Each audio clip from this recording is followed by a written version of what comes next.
younger advisors, the big thing that you got to do is you got to dig for both sides of the coin and see if there's another side that you're not seeing.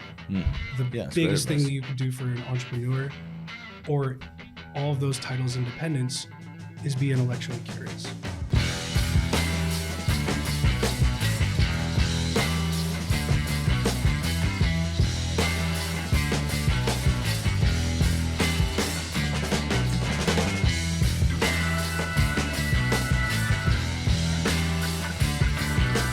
Hey everybody, and welcome back to the Exit Is Now podcast with me, your host, Scott Snider. I have two pretty incredible guests hanging out with me today. First, I'd like to introduce Joe Strazzeri. Joe is the most recent exit planner of the year. I would always say, I was talking to you about this last night too, Joe. If you're in the EPI community, if you're in the exit planning profession, exit planning space, perhaps even if you're in the Southern California or San Diego space, you likely know who Joe is. But I wanted Joe to come on the show not to talk necessarily technical, like you might hear Joe talk about a lot, estate planning, value advisory, consulting, exit planning. But I wanted him to come on with another special guest who is, I think, the youngest certified exit planning advisor ever, though I think we think we can challenge that I think there's a few people that would challenge that. But nonetheless, his son Sal, who became a SEPA as well, back in January, right, Sal? You said back in January? Yeah, I went through the training the week after I got my diploma for college. Yeah. And now he's in law school, so he's taking some time away from law school to be with us today. But I wanted them to come on not to talk necessarily this technical, maybe jargony kind of talk that we hear a lot about in our space, but to talk to them about being family business owners. As you guys all know, I'm a family business owner as well. I've been around family business my entire life throughout the Snider family. And once I learned about Sal, it was always super weird for me too, Joe, because the time flies so fast. Yeah. I think like the pandemic sped it up too, because your dad actually talks about you quite a bit. And I remember when you were like, he loves to talk about family. Yeah, like I remember you talking to me at like a SEPA program. You're like, I got to leave because I'm moving my son into college. And now he's sitting here at the table after college and now in law school. And I want to talk to you about, how he may or may not want to join the firm and come into the family business. But welcome, gentlemen, to the Exit Is Now podcast. Thank you. So I want to dive into just that. So you hear Joe, if you are a SEPA, you've heard Joe tell the story about the hammer and the nails to get to law school. When I actually think of Joe, probably because I know Joe well, and for those of you that do know Joe well, I think about an entrepreneur first, not necessarily an advisor. That's fair. And I think of somebody that's also like a very family business guy. And of course, your business partner, Steve, you guys said you've known each other for 30 years. So I always say, I feel the same way with my team as well, is that though they're not technically family, we treat them as such. So can you just kind of talk through your kind of family entrepreneur story to kind of set some foundation and set it up for us? I'm the product of a German Iowa farm girl mom who meets the absolutely crazy entrepreneur Sicilian that started with nothing, that was 16 years older than her, and grew up in a world where I thought owning a business was just how people lived. Mm-hmm. And then the other part was everybody that I knew either was in construction or were building things on the side of their regular job. So I just thought it was part of how you built family, how you built family wealth kind of an answer. I became a general contractor as a side thing for my college career because it was the other thing to have. It was something that I enjoyed. I had a marketing firm and then the construction company, and it grew. I think my family was concerned that, great, you're down a path, go find a nice girl, get married, have kids, you're done, whatever. I remember when I said one day, I've always wanted to be a lawyer, I'm going to go do that. My family saying, no, can we disown you? Lawyers are somebody you buy, not somebody you own. I mean, you own and buy, not who you are. Yeah. So why go do that? And you're already successful. Why postpone your life again? The nice thing is that I was able to build and sell 2 companies before I became an attorney. Steve and I have done a roll-up and built and sold one, and he built and sold one beforehand. We both come from similar entrepreneur backgrounds. Yep. Both his mom and my mom were stay-home moms with batshit crazy entrepreneur dads who were just driven as all get out. Yeah. And both he and I felt that as we worked in family businesses, when we left, they had hired 2 or 3 people to do our job. Right. So that's the kind of background to it. Yeah. I enjoy entrepreneurs. Entrepreneurs are my favorite people. Yeah, you talk about this a lot. Yeah. Yeah, and I think they were so disrespected for the longest time because they made money or they, whatever it is that you would like to say politically or not. And I'd say more and more advisors are open to working with business owners, but they weren't as respected as blank, blank, blank, whatever that is. And if you look at all statistics, the number of jobs, the number of revenue that small businesses drive run the engine of our country. The people that run those businesses for decades have been misunderstood servant leaders. They've been called type A, driven, narcissist, whatever these other things are. And maybe there is a small percentage of that. Yeah, but they're mostly misunderstood servant leaders who are doing this as hard, as fast as they can and scared to death that it will end somehow. Because almost all the high net worth families that we work with, and even my own father as he was doing his thing, they're not running towards something, they're running away from something. And you know that because every goal they hit, they continue to go. Yeah, right. So it's this, I'm not going to be fill in the blank. Yeah. The thing I'm worried about or the thing I saw as a kid or the down part that I hit. So why, you said you knew you wanted to be an attorney. Why was that? What turned you towards that? Oh, I'm sure when I was younger, it was the sexiness of things that I saw on TV or not. Or when I was in college, maybe the LA law kind of attorney or not, and the ultimate backstage pass because you can be involved in anything. The reality of it was when it came down, I loved 3D puzzles. And I was always amazed that people got worked up and saw a problem and got worked up about it, but believing the underlying facts, not realizing that there was something different underneath it.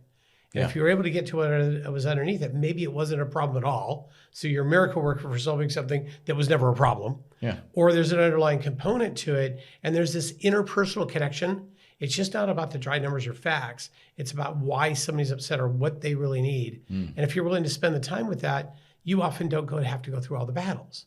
If you do have to go through battle, you realize where the real pain point is. Yes. It isn't the pain point that somebody identified by looking at papers. It's what's going to make the other side say, yeah, we need to make this stop. Yeah, I would say that working with a lot of attorneys too, that you have to have much more of a softer approach. So it might be the estate planning side of that, but it's much more. It's not transactional.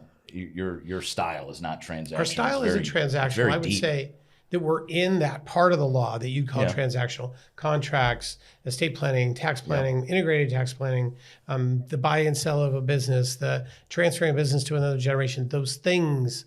But you're right. We practice in a style, my partner Steve and I, we've been together close to 30 years. We practice in a style that is about the interpersonal side too. Exactly. What's really driving that bus? Here are a bunch of factors on legal and on financial and tax. Right. That can get you these answers. What is it you want? And most people will start with solve this problem, and then you explain the things that are connected to it and the variations they can have. And they say, wait a minute, I don't need that much complexity. The juice isn't worth the squeeze past 95% of my goal. Or emotionally, I really need this. Or a family that I was with recently, they wanted their 2 children to work together in the business. And it became obvious over time that these 2 kids should not work together in the business. Right. Not good for the family, not good for the relationships, not good for their spouses, not good for the business itself. So what do? How do you figure that out? Well, if you've got somebody who's emotionally committed, it has to happen, then it's damn the torpedoes. We're willing to blow everything up. Okay. But I remember one of the family members' mom leaned back and said, my children and grandchildren getting along is worth more to me than the values thing. Right. And Dad leaned over, grabbed her hand and said, but honey, it's really important. Yeah. And that could have been genders the other direction too. Yeah.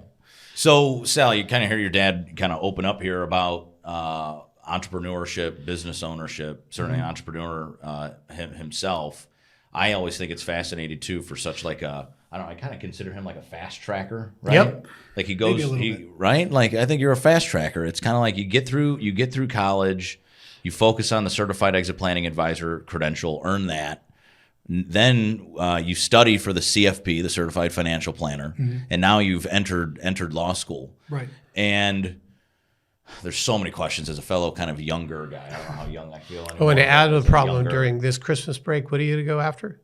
I really want to go after my CVA, so certified valuation analyst. Yeah, the valuation. So he's like, again, by the time he's going to be worth a lot by the time he answers way the firm, more. right? I can't afford him. Yeah, right. He's going to look somewhere else. Way more going on for him than I was when I was that age. Yeah, but I just think that somebody's so ambitious like that too, and it's like we're kind of lifelong learners. To see that at such a young age is like super cool because, to your point, you're going to know so much, at least from a very technical standpoint too. Like you're going to know a lot by the time you do finish law school and kind of enter the firm if that's where you want to go. My first question though to you is, we've talked a little bit about business ownership, entrepreneurship. What intrigues you about business owners? You obviously heard your dad talk about it, but how do you feel about business owners, and maybe as a younger advisor, what attracts you into that crowd? Well, he more or less explained the first big thing of they're very misunderstood. They're very much servant leaders. But the big thing that struck me is their addiction to hard work. I've been up since 4 this morning. I've got meetings until 10, and I've got chest pain at the end of the day, and I love it. The first instance I ever had of that was Christmas break from my junior year. I was taking a full course load. I made the dean's list for the first time, which was huge for me. And I was studying for the LSAT, and I was working on a startup with a couple of my buddies. And I remember, I'm a huge morning guy, so I'll wake up 4, 5, 6 in the morning to work out, and then I'll blast out my work. Cold shower, glass of like hot I was water. talking about this morning. Ice cold shower. You had to bring it in, right? Ice cold shower, happy music, and hot water with lemon and honey. What is the happy music that you guys share? You had a cool moment. So again, I'm gonna maybe go more emotional because it reminds me, hanging out with you guys reminds me of me and my dad. And this morning at breakfast, he said you guys roomed together, and me and my dad used to room together. And for the SEPAs in the listening in, we used to room together at every EPI event when we first bought EPI, right? Because we were focused on survival, right? We were focused on revenue growth, and we didn't want to take the expense of 2 rooms. What you said was kind of cool is that we wanted to share a room together when we came to Cleveland. One, because you don't get to see him every day anymore because he's off at law school. Yeah, right. But it brings back those fishing trips from when he was a young kid. He started going fly fishing on these trips to the partner meetings when he was 6. Yeah, right. So he was this little guy that we'd be fly fishing, and he's up in the front of the boat, and I'm watching to make sure that he doesn't fall in or go through a rapid or whatever it is. But the conversation we would have, and his big treat was getting the local branded root beer, Jacksonville root beer. That used to be a thing, yeah. And then eventually he gets to an age, I don't know what age, you'll have to tell me, Sal, that it's, hey, that tequila or that Crown looks good. Yeah. And, and slowly working through that. And then starting to come to the business owner ones, because I go once a year just with my partner, once a year for a partner meeting where we have a day of travel, a day of insights, 2 days of fishing with great conversations at lunch and dinner about the business. And that day of insights is 12 or 14 hours. So he'd go to those. He's been going since he was 6. But then he started to go to the client ones, because we do client events where it's talking about your lives in thirds. Every whatever you take your age, divide it into thirds. What's the biggest event? And who are your heroes? And then wrapping that into understanding what it is about you, and then wrapping into who affected you didn't know, you didn't realize, they didn't realize they affected you. And who are you now affecting, and what effect are you having? Are you proud of that? Well, doing that kind of a meeting with titans of industry, where Sal is now part of that with their advisors, is kind of fun to watch. Absolutely. So I want you to finish your thought on why you're intrigued and interested in entering this space and working with business owners. But tell me about the happy music first. What songs you play this morning? Do you remember? Okay, so happy music. Doobie Brothers are kind of important for. I wish my dad. I wish my dad was here for sure. Important, especially to his business partner. Who's an honorary Doobie Brother, because at a charity event they played for us. Oh, right. No, Steve's an honorary Doobie Brother, honorary Beach Boy, honorary Casey and the Sunshine Band guy. Okay. He sings with each one so of the that weirdos. Mr. Blue Sky. Okay. The introducing song to Guardians of the Galaxy Volume 2. Yeah. But business owners, sure. I didn't want to cut you off, but I wanted people to see that. Going into addiction to hard work, and I've got chest pain at the end of the day, but I'm happy for it. And what makes that all better is after I've had that long day of I'm up at 4 or 5 in the morning, I'm exercising, I'm studying for the LSAT, and this is my break. And I get a text from one of my buddies that I did a little bit of research, and I was on the phone with the Department of Revenue, I think, in Arizona, just to figure out some information. And I'm sitting at the lunch table, and we're all having lunch. And I'm like, Dad, I got a little bit of chest pain. I don't know why. I'm fired up, and I really like what I'm doing, but this doesn't make any sense. And I look down on my phone, and I get a text from the guy that I'm working with, and he says, thank you so much for helping us out. I know we've only known you for a few months, but you've made a huge difference. Goes away like that. That makes the good chest pain, the early mornings, so much more impactful. Yeah. It's so important for that little bit of gratitude. Business owners remember forever. It's always those little things that mean so much to business owners. Yeah. Your dad's done it for us. Like when we were just talking about it last night, when we were going through some of our estate planning stuff, we said, who can we talk to in our network that would give us a good and honest opinion, but also knew us, right? Yes, so they could bring in the more emotional side. And so we turned to that, and your dad probably doesn't even know that those small impacts, those small moments actually changed the trajectory for me or my dad when thinking about our estate planning That is situation. so cool. I think what's really cool about everything too is that you get to be a business owner while helping business owners. Like our service is helping business owners while we get to be business owners. I think it's actually pretty cool.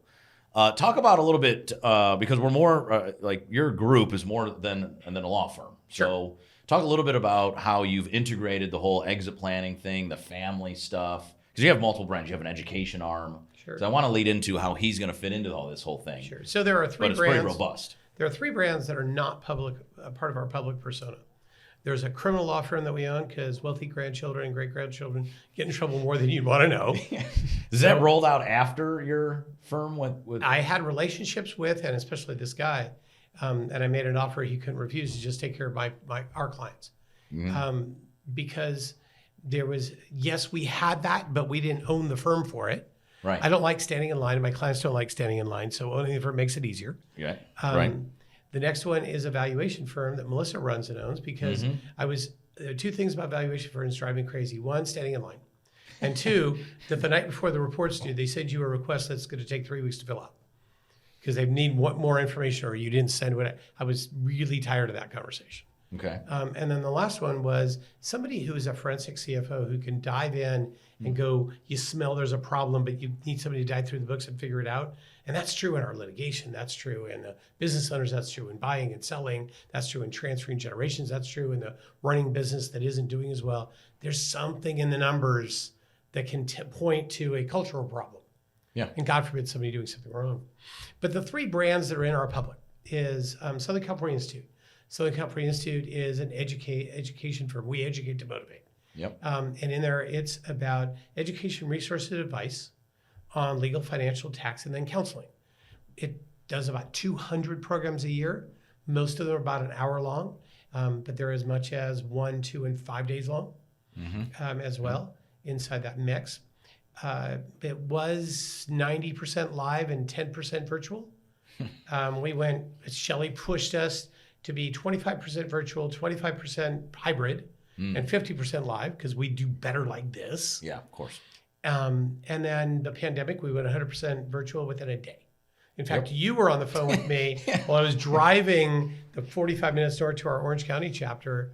And you said, no, you can't go live. You've got to cancel it. Yeah. My team contacted everybody that registered and switched to virtual. And we were within 2 hours, we went to a virtual platform. Yeah, and we had been doing that for a while. Yeah. But to be able to switch, now we're back to, I'd say,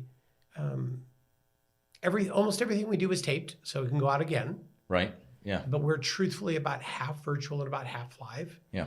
We're 75% to the trades and 25% to clients. Those trades ask to talk to their clients. So that's Southern California Institute. And that's how I met you. Yes, we met because of education, yeah. right? Yeah, because of education. And you said, well, we're doing this too, and we're coming to yours, and let's talk culture and what works, what doesn't in this new world.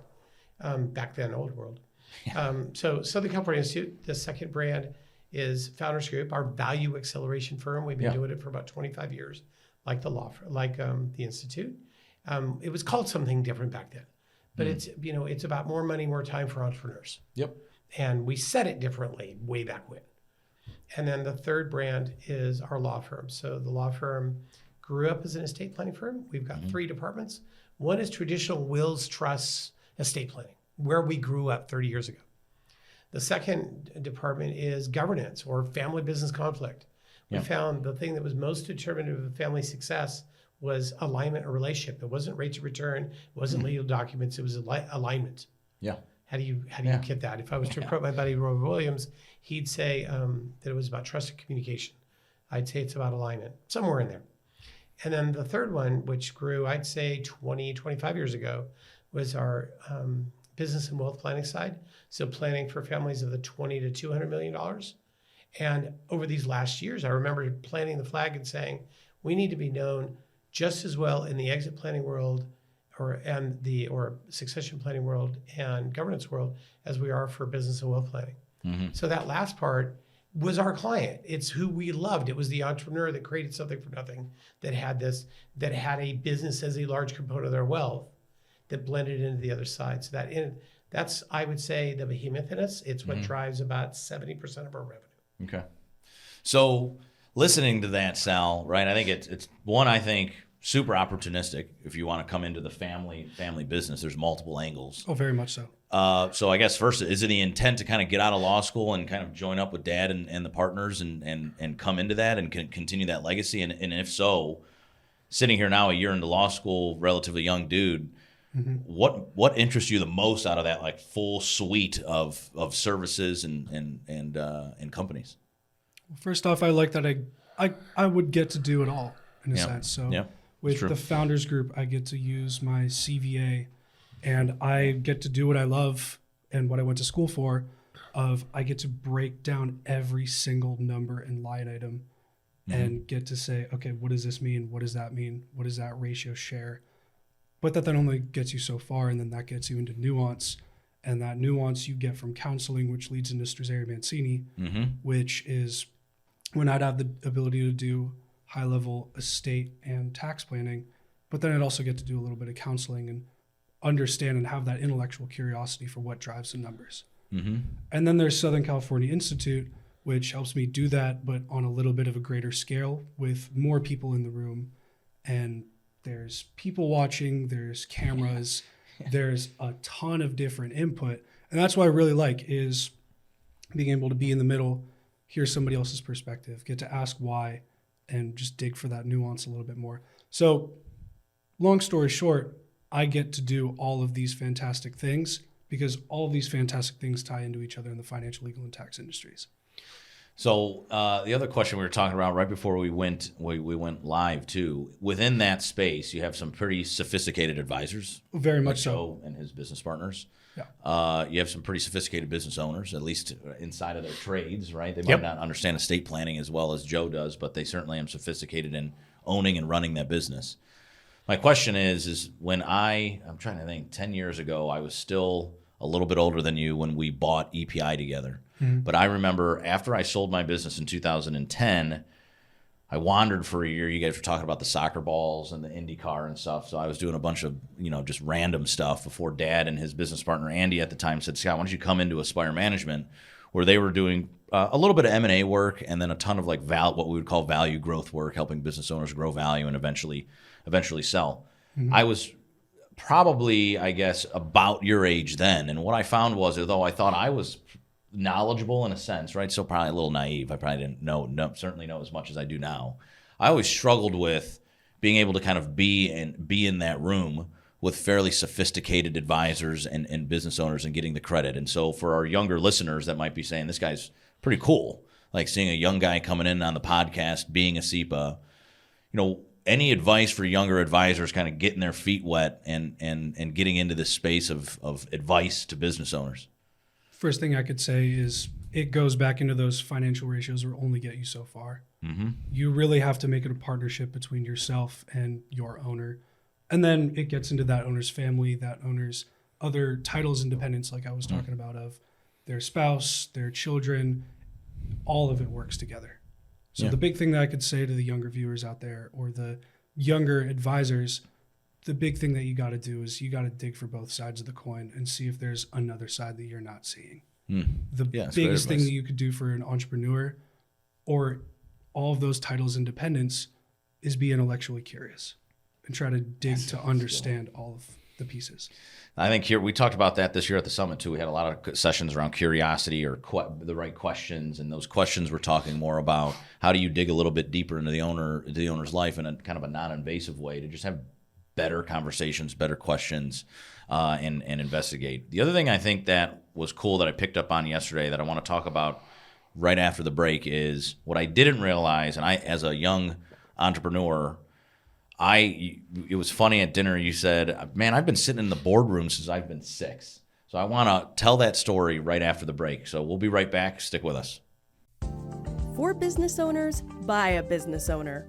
Walking to Destiny is your essential resource for understanding what makes your business highly profitable and significant. It becomes a business owner's handbook to know how to rapidly grow value and ultimately unlock the personal wealth trapped in business. Exit Planning Institute CEO Christopher Snider demonstrates how strategic exit planning will help you achieve improvements today while positioning you to build wealth for generations. Secure your success along other value creators. Discover, prepare, and decide what your walk to destiny will ultimately be. If executed correctly, these strategies can grow a business owner's wealth by 10 times. Walking to Destiny, the second edition, the 11 actions an owner must take to rapidly grow value and unlock wealth. Get your copy today at www.walkingtodestiny.com. Hey everybody, welcome back to the Exit Is Now podcast. If you caught me laughing as we came back, we just had a little father-son moment, which it's actually quite it's not awkward actually at all, because when I laughed too, I was like, oh, it reminds me of me and my dad. Yeah, of but course. The open communication there, that's really cool. That's really cool, because I don't think a lot of sons could look over to their dad and say, "Hey, Dad, can you do a little bit more or less of this?" So that it was definitely less of that. Well, it was a little less, but it was a very cool communication moment, because when people ask me and my dad, "Why you guys seem so?" It's almost honestly, me and my dad get a lot of crap sometimes because it almost seems fake, like how together and like cohesive we are, but it's not. But it takes a lot of practice. So I would say practice, and then just deep communication and the hard communication. I would say it's hard on families that have family businesses, as you've got family members aging in and aging out. Yeah. So it's very easy to say, well, am I aging out or am I aging into my position? But also as your family does. And like any other team member with worse, because you have that emotional baggage. Yeah. You have the protection mode, you have the I need to prove myself mode, you have the, but you're not listening to me about all those things baked in from when you're much younger. Yeah. Right. And the worst of me when I was very young parenting, the best of me when I was very young parenting. Now we're doing this together. So Sal gets to be burdened with, is he in the role of a partner? Is he in the role of a mentor, mentee? Is he learning? Is what? And as a senior generation, a parent, it's the, you want to be proud of, you want to brag about, but you also want them to keep their place, and you don't want to misstep, and then you want to give them a softball to go in a direction. And Sal's request to me, you said a great communication. I've had to license that, and he's had to license me. Yeah. And when I've come down his throat about it, he's had to let that happen at the moment and then say, are you looking for me to talk to you more or less about that? And if it's more about that, the reaction probably caused me to do it or not, and or continue or not, what's best for us. So I've had to learn too. Yeah, but there was no and for me, the moment for my dad was when I realized I could communicate without the disrespect. Yeah. I could be censored that. This guy got that earlier, so he's better at it than I was. He's better at it. Yeah. Well, I just thought that was the kind of beautifully set up, honestly. Like I took a note about that too. I was like, that was cool, the way you guys handled that.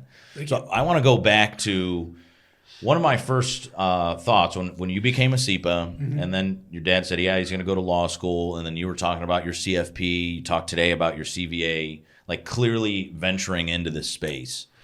What I had, my immediate thought went to, man, I wonder how that feels for your dad's business partners to know that his son's likely coming into the business. We haven't talked about gifting or buying or what all that looks like, but knowing that these long-term, dedicated and loyal business partners that your dad has, knowing that his son is coming in, and that they might not have kids that want to go into the business. My immediate reaction was kind of like, man, those are going to be some tough conversations. But last night, what you guys were talking about was, well, like Steve is like an uncle. Your business partner is like an uncle to Sal. Yep. And Sal was sitting in board meetings like at 6 years old. So let's start with you. What was that experience like? Because I actually think that's really cool, because now they're like, man, I would assume, knowing Sal the way he is, they would say, I can't wait till he gets inside the business, because that's like the next evolution of all of our brands. So talk about your experience as a 6-year-old all the way up till now, being involved in the businesses with your dad and the business partners. Okay, so experience as a 6-year-old. Yeah. again, as I was sharing with you before the podcast, I was first told, be quiet, sit in the back. You will listen, and it's a privilege to listen. Don't make me regret it. Right. So the first few years of my life was that. And of course, because kids have no filter and they don't really understand this whole self-awareness, understanding how to read the room and stuff like that, I would say something that was off the top of my mind. And everybody would look around like, I can't believe this kid just said that. Not because, of course, every now and then I'd be wrong, of course, because I'm just a naive kid. Yeah. But every now and then it would be so blunt and direct that nobody would have said it because it was such a big pressure point. And I didn't understand that pressure point. So that was when I was first a little That's true. kid. I didn't think about that. Then as I'm going up, as I'm in high school and college, first off, high school, I'm able to have these conversations at face value. Yeah. And then once I get into college, I'm able to have these conversations, be a little bit deeper. And then I also get the luxury of, after an amazing education at Gonzaga and being able to go there to law school, and with these financial designations, I'm able to have those deeper conversations to not only be intellectually curious, but to also back it up with that education, which is powerful. Yeah, the experience just is it's like I'm almost a little lost for words, because I was saying to you guys before the show too, I remember going to my dad's office, but I don't know if I was being exposed to business while at the office. It was typically a Saturday where we would go in and Dad needed to finish some work, but I don't know if I was learning a ton about business. But if you kind of grown up in the business, so the technical education, the credentialed education, and then just your pure experience being able to hang out with these guys has to be incredible. It's just I'd say he probably learned more from the arguments than from the calm times. And remember, these weren't sitting in a boardroom.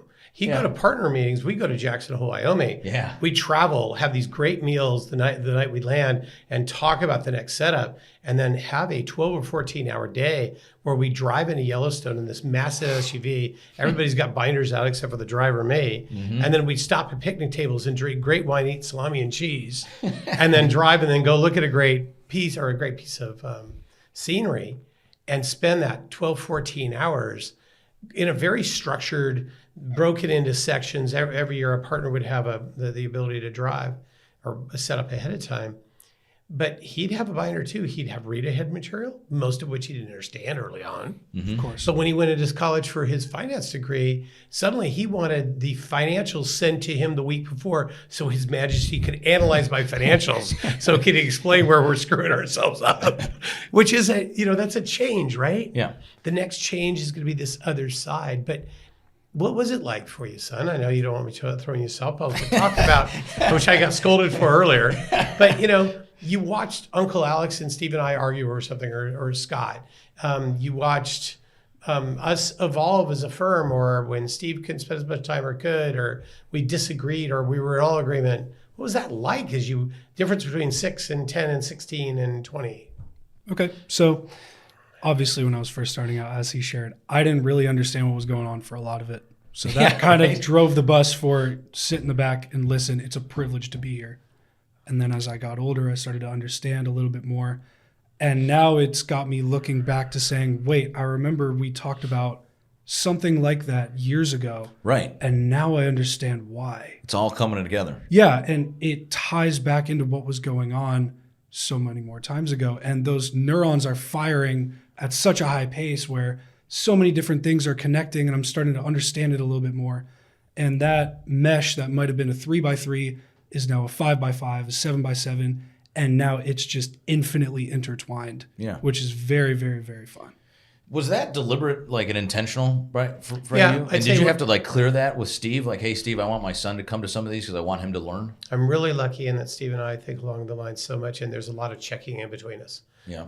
We're all like an old married couple where there's checking in. Hey, is this okay? Is that okay? Whoever wants it more, we'll go do that. And we don't. The outside world never knows if Steve and I disagree on something. Yeah. According to the entire world, we agreed on it completely, no matter what the argument was behind. Yeah, right. And then with the different partners, so it was really important fun for us. But also remember, Sal came in and cleaned out trash cans.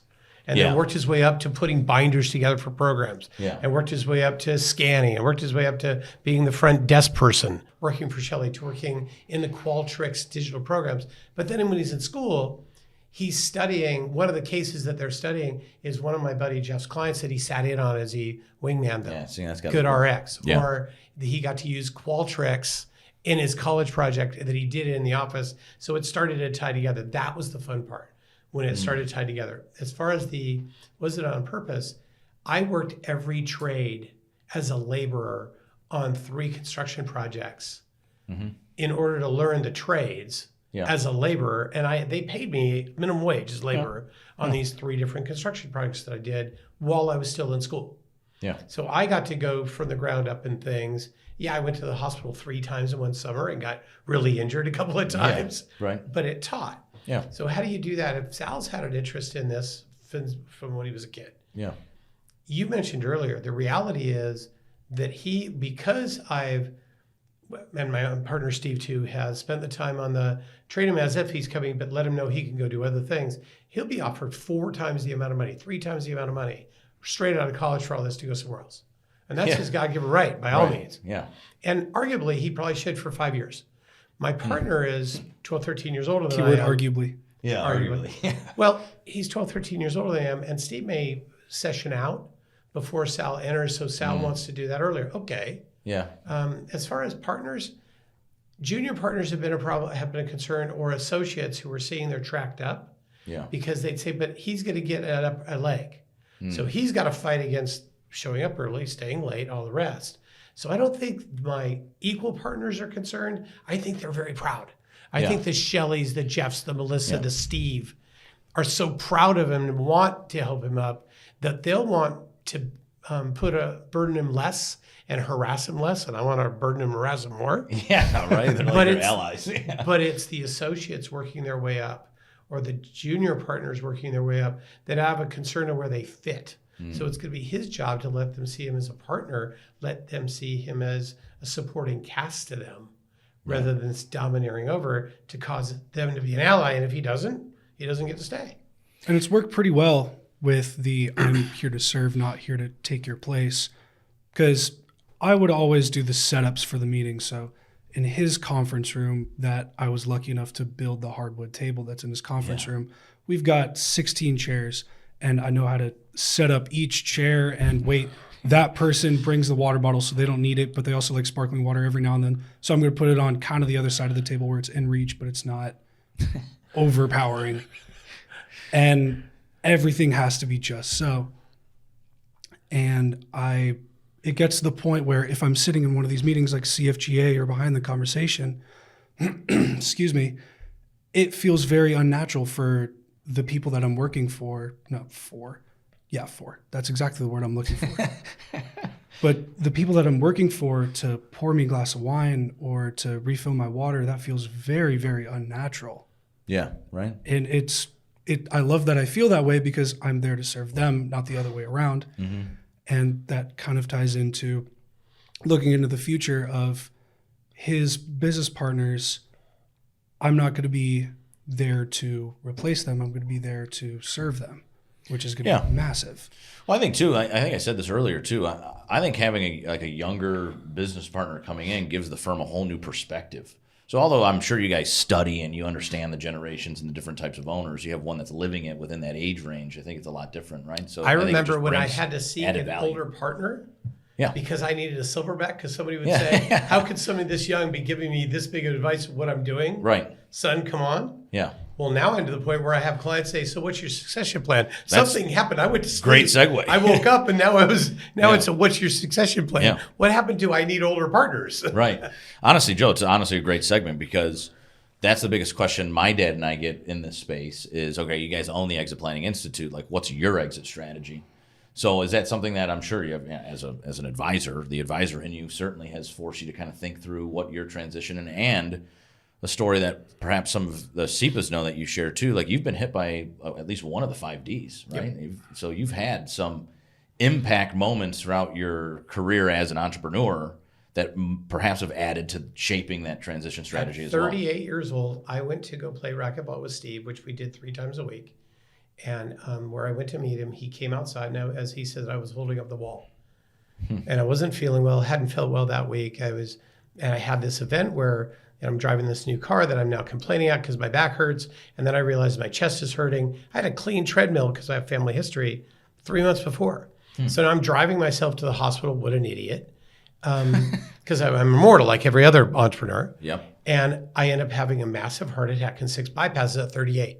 Yeah. I was much heavier back then. I was very driven. I hear Sal say, well, chest pain is good. And it scares the hell out of me. Yeah, when he said that, I thought about you. Yes. Yeah. But Right. When I say good when chest pain, it's for a very specific Yeah. instance. he means adjunct. But he wasn't around yet, right? He was just born. He would just he been was born. I was he about was 6 4 months months. old. Yeah. Okay. Just a babe. So we were married a couple of years, fresh child. Yep. It was scary for Steve too, because we were rocking and rolling. Oh, yeah. We were paying for everything out of cash flow. Yep. We were not in debt. We were Yep. growing a big practice and have a great time. So there was this, yes, I got hit by this thing, and I've been hit by a couple of other similar ones, which is what's the succession. So Steve and I have had to sit down with what our succession plan is yet again, because we treat ourselves differently upon disability, voluntary leaving, disability, or death. Okay. But we matured the practice enough to where it is a wealth creator. It is not the single source of our wealth. Okay. Yeah, sure. And then outside interest, we each did outside of that. So in order to make sure that our team members wouldn't be negatively affected, our clients wouldn't, the firm could continue, half of my half goes to Steve or him to me by operation of the agreement, as if we're part of our estate plan Yeah. on disability or death. And then the quarter gets paid out over a 5-year period on a calculation that is based on the prior running 3. It's a calculation with a multiple. So there's no debate over what that's going to be. Right. So it's what we yanked out of it. It's not even EBITDA. It's what we actually took and paying the other. So for investing in the business, that doesn't count. Yeah. Because apparently you needed to. Yeah. So there's this methodology. Well, now the methodology has to be, okay, what about with one of my kids wanting to come in? What if there's a great team member that wants a slice? What is that all going to look like? So it is another conversation that we have to have. Yeah. It'll be easy for us because the frankness of this, because we're counselors. Yeah. Sal, I think, has some affectations of counselor because he's been in those programs that we teach how to counsel human beings. Yeah. So you watched him handle me. Yeah. You know, he basically wanted to say, That's a good way to say it. enough of your shit about trying to make sure that I'm going to talk about this, or you want to highlight me for this, or give me a softball. Look, and he was very kind about letting me know that it was really important to him. And would you mind if, and he was very respectful about, well, cool, that's a style of communication. It is. That came from watching partners argue. That came from watching That's the people be in the experience trench. I'm talking about. Yeah. Yes. Very That's the much so. experience, It's the- right? it's the Since observance. 6, he's been exposed to this. That's why I think that coming into this work, I mean, it's just such an added value that you probably don't even realize yet how valuable the experiences that your dad and his business partners were able to give you. It's like super cool to me. Again, there will probably be a moment, or more like countless moments, where something else ties in and I start to right? understand that piece just a little bit more. Yeah. Well, consider the dichotomy. Sitting in a room for partners all that time, talking about other people's lives, your team members, the people you're working with, numbers, et cetera. Finally get to the point of understanding those numbers and going through, but then at the same time, being the person that does the setups and the cleanups and cleans up the dishes after a meeting in an office, and saying, no, let me take care of that versus assistant, being in radically different spots. Well, welcome to being an entrepreneur. There's a reason entrepreneurs often say, I'm the chief bottle washer. Yeah. Because if the bottles need washing, I'm washing it. Yes. Yes. You Now, just all of us say we got to work 100%. ourselves out of the business and work on the business, not in the business. And the reality is we walk by, see something wrong, we're going to fix it. Exactly right. Yeah, exactly right. So, Sal, one last question on this kind of transition perhaps into the business. Do you feel like any extended pressures? Like, I think you got big shoes to fill, right? As dad's successor, perhaps. Of course. And for some of his business partners that might be younger than him, that might be still around when dad spends a little bit more time in Hawaii, a little bit more time with your mother, and really starts to truly decentralize himself, almost completely out of the business and act more like perhaps an advisor to his own company, a role that my dad is in for us. Is there any what kind of pressures do you feel walking into that particular scenario? Well, of course there's pressure. Yeah, right? But first off, I love that you said Sal as the successor, but that discredits the 8 years worth of work that I've put in. Yep. It's discrediting the decades worth of work that I'll need to put in just to be there. Again, I love the sentiment, but there's so much work to be done. Yeah. of I can't even fill those shoes yet. I haven't grown enough to fill those shoes yet. But going into how do I feel about entering that space, I love it. Yeah. I love the idea if I get to enter that space. And I'll still be that guy that gets to clean up after the meeting is done. And I might have been the one leading the meeting. Yeah. No, I totally agree. I will say, from my perspective, that one of the challenges is it probably pushed me in high gear. I've always said that we were trying to decentralize my role. Yeah. And I've always talked about working on the business side of the business and backing off. And, I take 3-4 week vacations in Hawaii a year, and we still do other things, and the team runs, and I don't work on Mondays so the team can take over. The reality is there's a lot of secret sauce I still hide the recipe for. There are a couple of keys on my keychain nobody else has. Right. And I wish that wasn't true. I wish I wasn't that insecure. Sure. But if you're facing another generation coming up, the immense lean in the last 4 years at realizing this is happening, the immense lean that we've had to have on technology, on documenting, and looking to the soul of what we do and translate the way to other people can do it. Yeah. Where you're making duplicates of the friggin' master keys. Yeah, right. You're taking it in skywriting, putting out the secret sauce. I got to tell you, it makes you nervous as hell. Like, am I going to be Steve Jobs twice in his life? He walked into a boardroom when they said, we don't need you anymore. Yeah. And he goes, And that scares the hell out of every entrepreneur I know. Yeah. And when you're starting to have your family involved and all the rest, the idea that one day they're going to come in and you're going to say, well, we're going this way. And they say, well, can we talk about it? Which is no. You're like, what do you mean no? I just said we're going this way. So how do you get from here to there? I think it's healthier for our business. Yeah. I think when I sat in my CEPA course, and we've been doing this work a long time. Yeah, a long time. Before you even became a CEPA, you were doing this stuff. 25 years. But when your dad said, and I teach this when I teach some of the CEPA course, good exit planning is great business planning. It was a watershed for me on how we interact with clients and what we did with our practice. And then it was, well, okay, if Joe was dead, if Joe was disabled, if Steve and Joe both went, what happens? Yeah. Who's doing what? How did that change? And our biggest thing was, I'd say the biggest part of our secret sauce is getting into the interpersonal side. To find out what the real underlying drivers are, where all the technical stuff becomes important but less important than this thing that everybody talks about and they give lip service to sell. But I'm talking about really doing it to align a family, align a business, find out what they need to do. This asset that's the business, transferring to a different type of asset, and why, and this thing that we're now, you saw Sal and I do, you and your dad do, dealing with that side of it. Or I'm going to sell, and who the hell am I next day? I've got a gal, Kristen said, if I sold my business, I get all this money, but who am I? So she's in her 40s. She's built a fabulous HR business. She can get a check that is way past tens of millions, probably into the next realm, past that, the next digit. But she won't, because who is she afterwards? Right. That is a cool place to go hang out, right? Yeah. But so that comment that Chris made, which is good exit planning is great business planning, has started and made the business worth more. But it was probably pushed a little bit farther, a little faster, because he's going to have to go up and work in somewhere. Yeah, I want him to work all the grunt jobs for as long as possible, because that's where there's more grunt work left. But because that way, when somebody says it can or can't be done, they know you did it. Yeah. And some of somebody having a grudge because it wasn't earned. I don't want that ever be a thing. But also, it's better for our clients. But that means the scary part has to be here. Yeah. How do you give away the master keys? How do you make sure that you document the secret sauce? Oh my God, you're going to put secret sauce into a iPhone program. Yeah, right, exactly. So now it's there, and now it's everybody. And you can share it, and I get to walk out of the room with my head down because they say we don't need you anymore. So Joe, too, the other thing that is interesting when we're talking about this kind of family business, is that you also have a daughter. Yes. So did she get the same looks in terms of being able to sit in board meetings when she was 6? She got the same opportunities, but she's made different choices. Okay, fair. She is. Do you have family meetings? We do. Do you bring together your wife, your daughter, your son, and talk about things? Yes. Yeah. Either because of conflict. Right. Which is a great way to, get a family meeting and find the misunderstandings so you don't let the conflict live in your bag the rest of your life, their bag or my bag. Or with what are we doing? So I get teased by my kids all the time. Every time a trip would be over, I would say, what were your favorite 3 things and what were your least favorite 3 things, so we could hone as a family and find what to celebrate from those trips and do again and what we shouldn't do.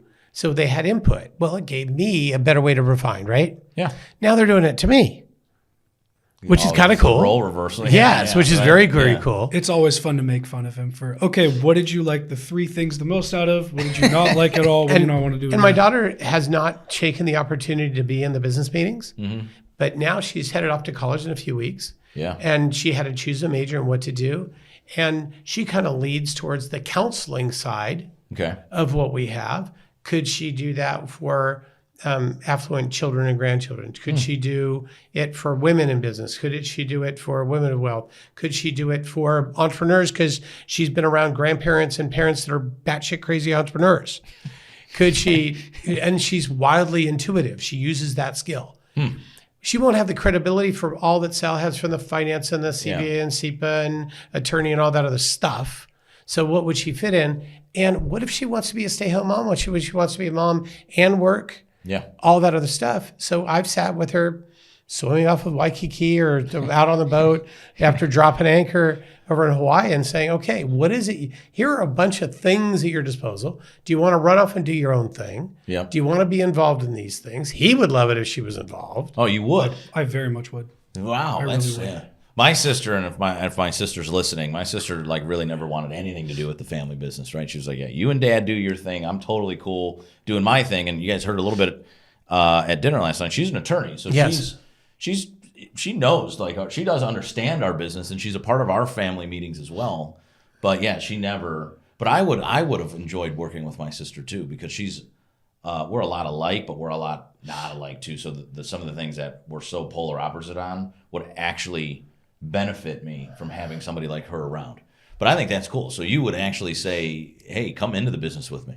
I would. I very much would. She would be a fantastic counselor. No, cool. It's pretty cool. So, but she looked over and she said, I'm not doing law school. I'm not in school that long. Yeah, you're like, or the debt. Yeah, or the debt that you might have there. You're a pretty good student, though, so maybe you got some like scholarships or something. I did well for myself the last couple years of my undergrad, and I'm doing well for myself in law school. But again, they post grades after the semester's done. Yeah, so we'll have to wait to see how well we did until after the fact. And my thing is, with both of them, I'll take on the burden of taking care of their school. They take on the burden of doing well in life. Just like he said earlier, it's his job to earn the right to be in the door. I don't mind pointing out where the door is or letting him get up to, but he's got to get in there. Blood will get me to the door. It will never get me through the door. And if it does, I'm out of that room. Right? Yeah. Like that.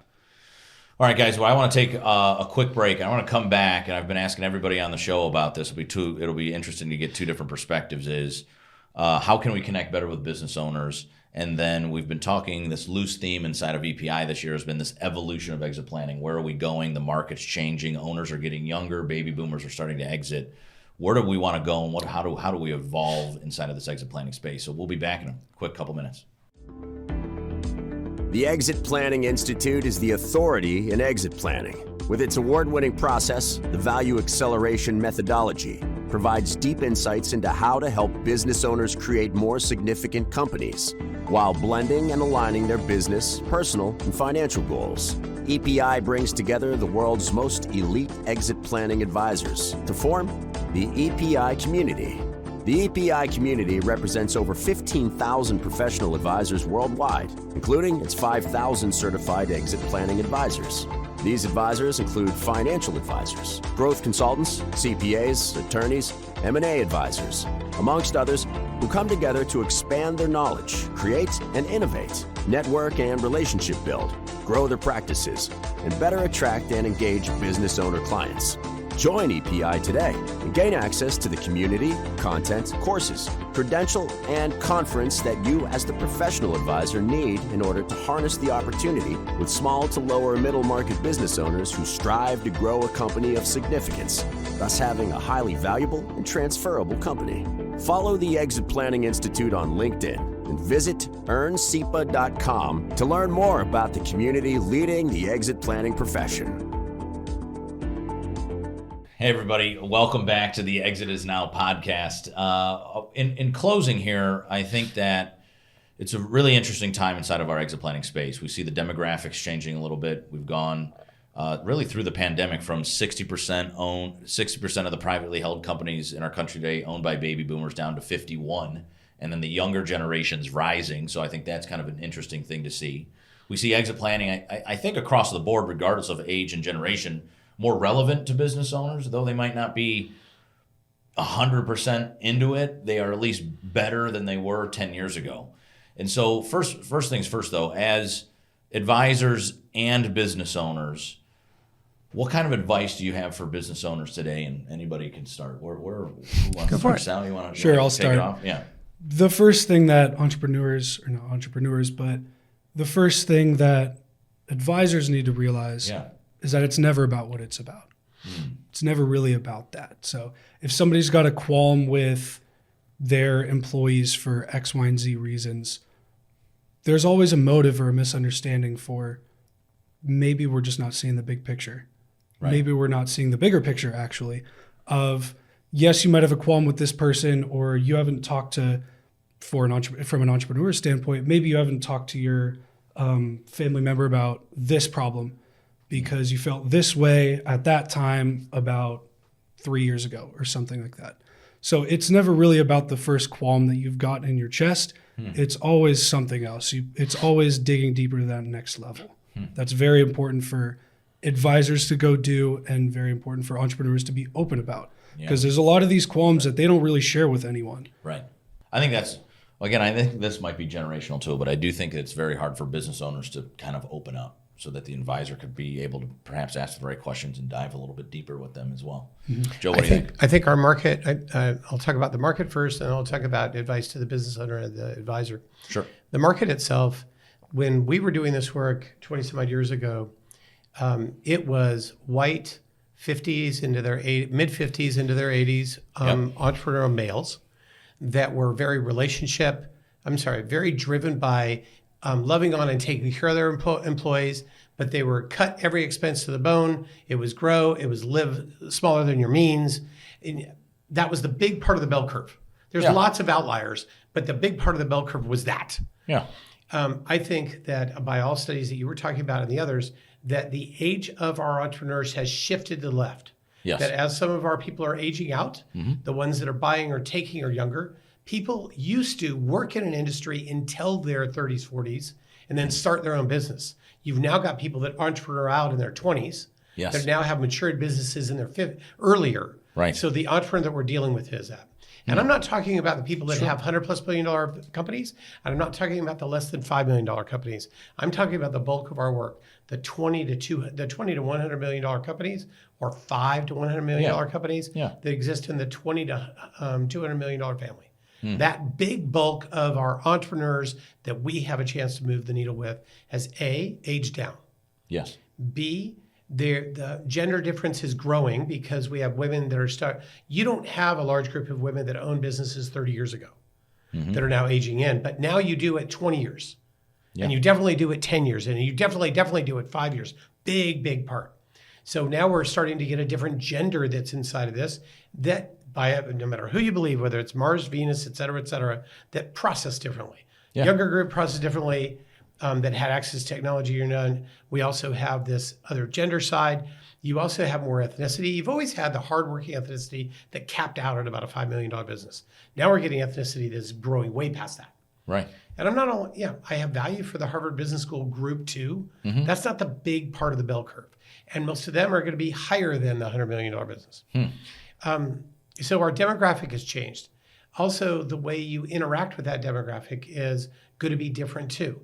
They require much more digital. They require much more quick communication. They need an answer where the other one needed it now because of the sheer personality. Now they've got all the digitalness to it. So it's the demographic of the owner. We still have the owners that are 50 to 80s, white males, built their thing that we're dealing with.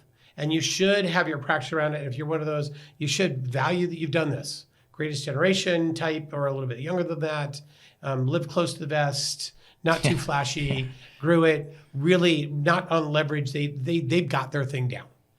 And that's the other thing, a lot more leverage in the younger generation, both in their personal life and growing the business. And in a downward market, that's going to be disastrous. The vast majority of the second group business owners have never seen a downward market. They're going to need sage wisdom in a downward market. And that's our next job. It isn't just exiting now. It's exit planning was good business planning, because in a downward market, you're going to have the metrics to adjust and survive. Correct. That group hasn't seen that yet, and that's all of our jobs. Lastly, as far as business owners and the advisors that work with them, we could talk ad nauseum about what I just mentioned and the legal, financial, and tax technical. And that's really important to have in your team. But what moves the needle is the relationship you have amongst the advisors and the client to the advisor. Yeah. On a technical standpoint and on a trust standpoint. Yeah. We talked last night in choosing and getting chosen, most entrepreneurs and entrepreneurial families do not have a way to choose their advisors. At best, it's anecdotal. They meet a seemingly A player that might have been introduced to them, or something happened. They hear a pitch. They say, let's try this. They're on version 3 now. It's not getting any better, and they have no idea how to affect that. The advisor choosing their clients.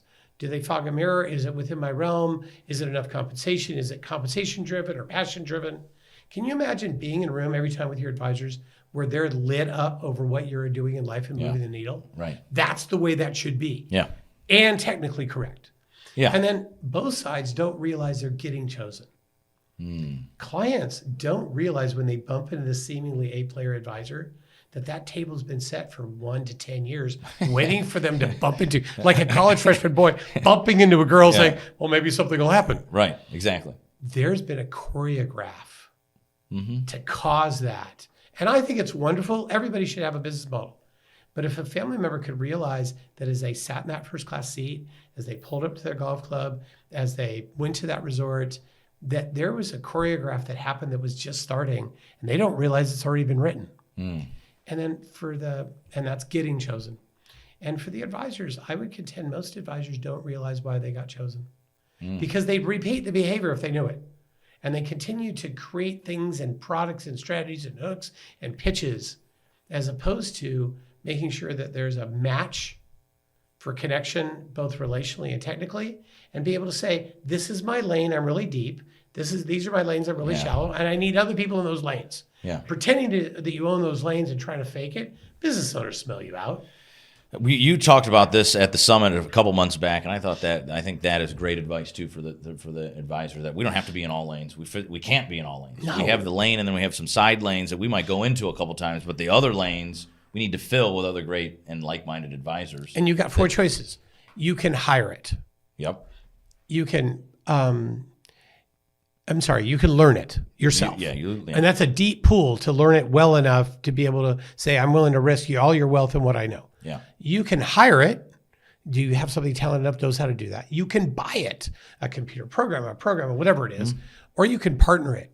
So we get asked all the time, Steve and I, how have you accelerated your practice? How have you elevated your A game? And we constantly punched above our weight class, but with trainers and with people that practice at that level and those things, to be able to refine our lane and be able to honestly say to somebody, no, we need Susie at the table and Johnny and Frank and Stephanie to do this work. Yeah. And we're stronger because of our network. Yeah, exactly right.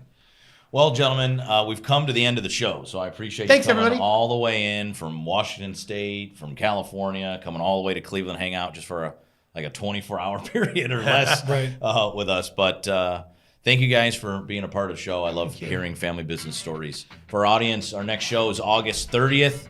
Please subscribe, listen, and leave a review on all of our podcast platforms. Thank you all for listening, and we'll see you soon. Thanks.